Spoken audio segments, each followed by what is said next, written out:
na-install na natin tong K3 rack Phase Enhancer Mark II. Yan, ito yung version 2. So, ito yung pinakataas niya, ito yung pinakababa. Yan. So, makikita nyo naman ang difference, oh, kaysa sa stock. So, ito yung taas. Medyo, yan, ang taas, ang laki ng tinaas talaga. So, dati kapag siyempre nag-ride tayo, yung tama nung hangin talaga dito sa katawan, yan, katawan, tapos sa mukha. Tapos kapag sobrang lakas ng hangin, talagang yung air dragging mararamdaman nyo. So medyo minsan magwiwigil kayo. So dahil dito sa face enhancer, tumaas siya. So hindi na tumatama sa katawan, sa mukha na lang. May helmet naman. Tapos sara nyo lang yung visor. Tapos kung naka full face pa kayo, hindi niyo na mararamdaman yung hangin yan. Tapos wala na rin sa katawan. Yan. So tama nga, sinasabi nila, ma-vibrate nga siya. Ma-vibrate siya kahit hindi siya naka-center stand. Yung natin, ma-vibrate siya. Yung side mirror, ma-vibrate siya. So lalo na siguro kapag sa long stem na side mirror, yun yung sinasabi nila, yung mahaba, mas ma-vibrate yun. Sa ma-vibrate na rin yun. Sa short stem, ma-vibrate na rin. Ayun, so iba pa rin kapag stock, walang vibrate yung stock. Kasi malayo mas okay talaga siguro talaga dito. So ma-vibrate nga siya sa long stem, yan, ma-vibrate siya. So tingnan natin kapag umalis tayo, kung ma-vibrate pa rin.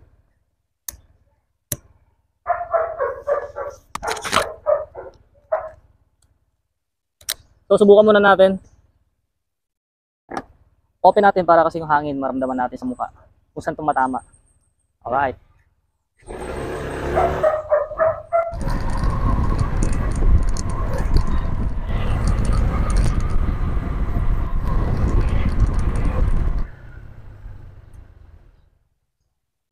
So, yun nga. Okay naman yung kapag umaandar tayo, okay naman tong short stem. Hindi siya ganun ka-vibrate. Kapag naka-steady lang siya, ma-vibrate talaga. So, yun nga. Sa mukha lang talaga tumatama na. So, okay to. Goods na goods. Highly recommended. Alright. K3 Rock Philippines. Back in naman. Alright. So, okay siya. Goods na goods tong K3 Rock. So, si Lexi nga pala, yung kapatid ni Atake. Yan. Kung mapapansin nyo, kamukha ni Atake si Lexi. Yan. So, kapatid niya kasi yan. Big bro. Lexi pala, big sister. So, ayan. Pasok na natin to. Alright. Tingnan nyo yung itsura ni Lexi. Kahawig ni Atake yan. Kaya dyan nagmana yan. Puro bakal-bakal.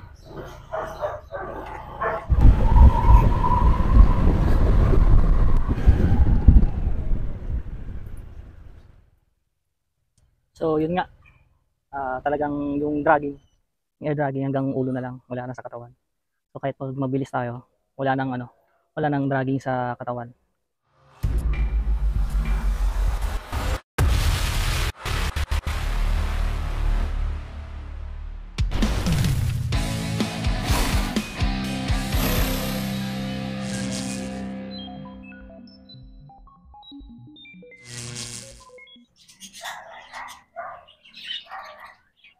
So, good day mga kap. So, another day. So, tapos natin ngayon, installation tayo ng K3 rack Phase Enhancer version 2. Yan. So, ito, meron tayo. Hawak ko ngayon yung K3 rack na may CP holder version 2 to. So, install muna natin to. So, assemble muna pala natin, tapos saka natin i-install. Tapos, meron din tayo ditong short stem na side mirror. Short stem yung napili ko kasi mostly kasi yung mga long stem, yung mga na-purchase nila, na in-install nila sa ADB 160, masyadong ma-vibrate daw si ADB 160, lalo na kapag naka-center stand, which is true naman. Lalo na kapag naka-center stand. So kapag sa long ride din siguro nila, or kapag nagra-ride sila, yung long stem kasi, kapag nakakabit dito sa K3 rack, K3 enhancer natin, yung Mark II na version 2 na K3 rack. Yan dito. Pag kinabit na dito yung long stem na side mirror, mabibrate daw eh. So, kaya yung iba nagpapalit ng short stem. So, ito, gamit natin is short stem ng SEC. Ito, SEC. So, short stem to ng SEC. So, check natin kung hindi siya ganun ka-vibrate compare dun sa long stem na sinasabi nila na sobrang vibrate. Kaya yung iba, naka long stem na side mirror, nagpapalit sila ng short kasi nga sobrang vibrate daw. So, syempre, kapag ma-vibrate, hindi mo masyado makita yung nasa salamin or nasa likod mo, di ba? So, tara, check muna natin yung K3 rack. Yung mga kailangan nating assemble. So, assemble muna natin yung phase enhancer natin. Mark II, version 2 to. Yung may CP holder. Alright. So, unboxing lang natin. Actually, nabuksan ko na to kahapon. Chinek ko kasi. So, dikit lang natin yung pinaka-emblem niya na K3 rack dito. Nandito yun eh. Ayan, pakita ko mamaya. So, ito yun. Ito, kasama yan. So, yan. Labas natin. Ayan, ganda oh. Ayan, ayan, Mark II. So, version 2 to. Ayan, lagyan natin. So, next natin unboxing. Itong assembly. Kararating lang. Yung dito. Lalagyan natin dito yung cover. So, akala ko nga bukas pa eh. Napaaga. Ni-order ko kahapon. Ngayon dumating. So, ano ngayon? Sunday. Ni-order ko kahapon Saturday. Dumating agad. Eh, sabi nga niya, Monday pa magkakaroon ng ng ng stock. So, pero meron na. Yan. Good thing. Sabay na natin yan. Tapos ito. Ito. So, ito. Paano siya, ano? Powder coated yun. So, dalawa yan. So, huwag kayong mag-alala. Kasi may instruction naman yan, may guide naman kung paano i-assemble. So, bali ito yung mga bolts and nuts niya, mga plastic. Para hindi magasgas. Yan. Ano, ito yung pinaka CP holder yan. Tanggalin natin plastic. So, ito na. Yung pinaka CP holder niya yan. Tapos, check natin yung guide. So, ito yung emblem niya na K3 rack. So, minsan talaga natatanggal talaga yan. So, dikitan nyo na lang ng super glue or ako siguro lalagay ko dito yung frog na super glue. Subok ko na yun kasi kahit sapatos, matibay talaga. Ayan. Yun na lang dikit natin dito yan. Ayan. So, huli na natin yan para masentro natin. Huli na natin yan. Ayan. So, ito yung sinasabi ko na ano. Yung ADB 160 reactor Mark II phase enhancer yan. So, ito yung pinaka-guide natin. So, yan ang pinaka-guide natin. So, kung hindi nyo pa rin maintindihan yan, scan nyo lang to. So, rekta kayo din sa sa video kung paano i-install para hindi na kayo mahirapan. Diba? So, kung hindi nyo pa rin maintindihan, di itong video na ito panoorin nyo. Alright. So, dito na tayo. Tanggalin muna natin to. 4, so dyan kasi natin kakabit yun eh. Alright. So, ito pala yung natin, yung short stem side mirror. Parang sports bike look na na side mirror. Short lang to kasi sabi ko nga kanina yung mahaba, mabibrate. Kaya yung ibang naka long stem, ipapalit mo sila ng short kasi nga mabibrate niya. So, ito yung shoutout pala, AGB 160. So, ito yung niya, bolts and nuts na stainless. So, huli na natin yan. So, baklas muna tayo. Ng windshield. So, at least dapat meron kayo na ito. 56 pieces yata to. Pero may 43 pieces na ito mas maliit. Yung 46 andun sa sasakyan. So, ito yung sa motor. Ito yung dinadala ko sa motor lagi. If ever na magka-problema, maklasan, meron tayong tools. So, yan. Tanggalin lang natin to. Tanggal. So, huwag iwala tong plastic para hindi magasgas. Pag binalik natin mamaya. Tiyan! So, kabit lang natin to. 4 na tornilyo. Kasama to. Yan. So, kapag nagkabit kayo niyan, huwag niyo kalimutan yung washer niya. Washer. Tapos shoot nyo dito. Natatanggal kasi to. Angat nyo lang yan. Align nyo lang yung washer. Yan. Yan. Alright. So, kinabit na natin tong CPU holder natin. So, adjustable naman siya kung gusto niyo ipaling ng ganyan, papunta sa'yo or palayo. So, yan. Adjustable naman siya. So, ang gitna lang ako. Pwede ko naman i-adjust yan. Tapos, dapat itong plate. Yan. Itong plate. Yan.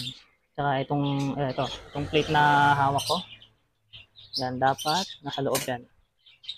Sa loob dapat yan. Kasi kapag nasa labas yan, ganito, nakaganyan. Hindi nyo may papasok yung visor nyo. Yung visor na stock. O kung anong ini-visor na ilalagay nyo. Hindi siya, diba, ito, nakalabas na ganyan. Tapos dito sa kabila, ganun din. Nakalabas din ng ganyan. So, hindi yan, dapat sa loob, ganyan.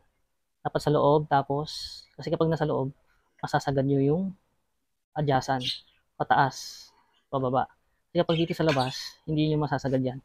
Kasi tatama dito, yan tatama dyan. Yan, tatama dito. Yan, dito tatama yan Pag ganyan, dito tatama yan. Tatama. So kapag dito sa loob, masasagad nyo hanggang dito. Yung pinakamataas. Yung tinan mo sa kabila. Yan na yan. Pinakamataas. Na adyasan. Pinakamataas. Yan. Sagad na yan. Yan. Dito pinakamataas. Yan. Kaya dapat dito sa loob. Alright. Kabit muna natin ha. Yan. Yan na-adjust na siya. So dito, nagpitan ko na yan. Yan. Siyempre, wag yung kalimutan yung washer nyo at saka yung washer para makapit yung pag-adjust nyo, makapit siya. Siyempre, kapag adjust nyo siya, dapat kung saan yung kung saan nyo gusto, yung adjustan niya, higpitan nyo na lang. Higpitan. So ito, yan. Na-adjust siya. So nasasagad na siya ngayon. Unlike kapag dito sa labas, tatama dito. Yan. So kanina kasi nasa labas to. Ito, nasa labas. Dito tatama dito. Tatama dyan. Tapos yung visor ko, hindi ko makabit. Hindi ko mailagay. Yung dito na, sa unahan na visor dito, hindi ko siya mapasok dito sa butas. So dapat inner, nasa loob siya. So shoutout lang din sa gumawa ng tutorial nung neto ng K3. Medyo malayo kasi yung video. Dapat kasi ganito yung medyo malapitan talaga para kita talaga kung saan yung pwestuhan ng mga bracket. Alright, yun lang naman.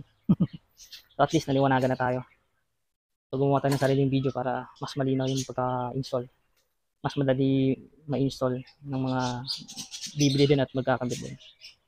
So in-adjust natin sa pinakamataas na part. Ayan sa pinakataas. Yan. Kita nyo naman. Pinakataas. So tayo na natin yung windshield kung papasok na siya. So hindi pala kumasya tong natin yung gold bolts na to.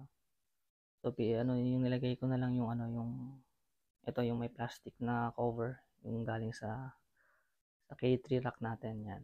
Yan may plastic na ganyan. So stainless naman yung bolt and nuts niyan. So yan na lang muna ginamit natin. So gagamitin ko na lang yung gold bolts siguro kapag nakabili na ako ng gold nuts. Yan, yung nuts niya. Wala kasing nut eh. So yan, ito na lang muna for the meantime yung gagamitin natin yan. At least may cover siya. Yan, kasama yan sa K3 rack. Yan. So ito yung naglagay rin tayo ng spacer. Kaso parang kulang yung spacer ko yung sa gitna na yan. Yan. Kung nakikita nyo, yan. Yung kulay puti. Sa pagitan ng visor at saka yung rack natin. So, yan. So, huwag nyo kalimutan pala yung yung plastic niya. Yung sa stock plastic.